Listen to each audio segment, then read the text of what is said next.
Hi everyone! Today we're going to be talking about one of my favorite things, emotions. Emotions, like my feelings, that is totally gross. This is not what I signed up for. Brain, come on. Emotions are not totally gross and everyone has them, and they're pretty fun to talk about, I promise. I don't know about all that, but I suppose I will listen to you. For now, considering I don't have any other options. Yay! Thank you, Brain. I want to tell you about 3 things today. First, what are emotions?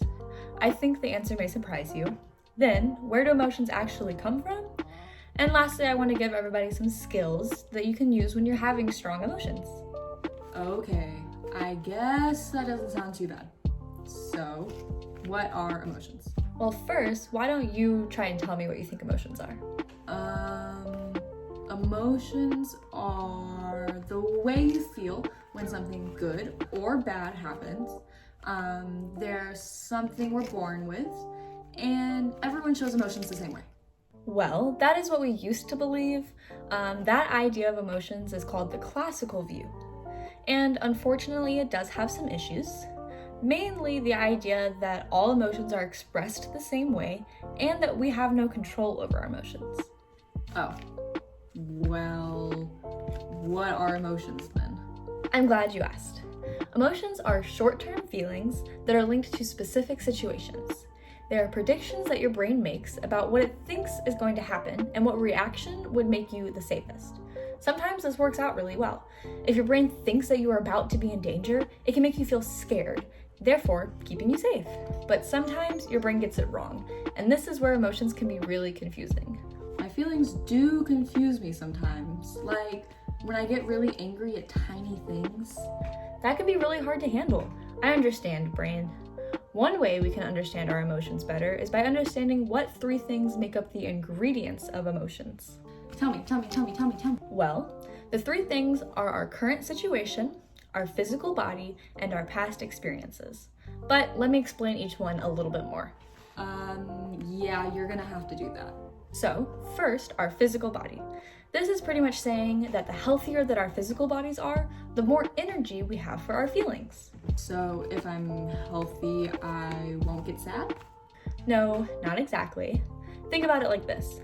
If you are given a certain amount of energy to spend every day, and your body isn't healthy, you're gonna have to spend more energy on it, leaving your brain without a lot of energy to use, resulting in you being more sensitive and possibly having larger emotions that you don't really know where they came from.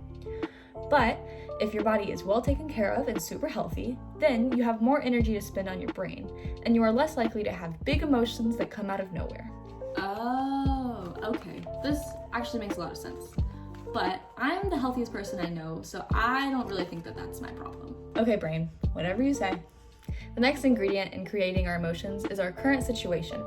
This means that your environment and the things around you can impact what emotions your brain thinks is going to help you the most. Ooh, I have an example for this one. Awesome, brain. Let's hear it. So, if I'm playing on the playground with my friends and it's really loud, I might get upset because I can't hear what I'm saying, and I might think that my friends aren't listening. But what I know now is that it's really just our current situation and environment that's leading to my emotions. Yes, brain, that is a great example. The last ingredient I want to talk about is our past experiences. Now, this one can be a little hard to explain, but it's definitely really important for understanding our emotions. You got this. Thanks, brain.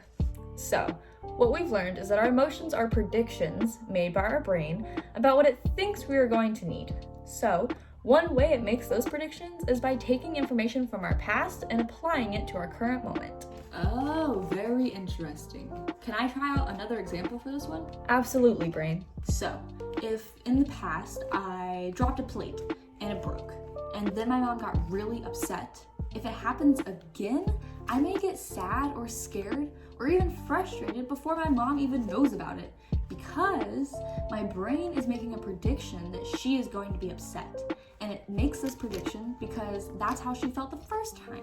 And so now it's thinking that that is how I'm gonna feel this time. Wow, brain, you're really getting a handle on these emotion things. Thanks, I'm a natural. So, One last thing I want to talk about is the skills that we can use when we're feeling these big emotions coming. Oh, I am ready for these skills. So, there are many things that you can do, but the real key is figuring out ones that work for you. And these are just a few of my ideas. One thing you can do is slow down. Sometimes, if you can feel yourself getting upset, taking a moment to slow down, recognize, and then find a good way to move forward can save yourself from a lot of negative situations.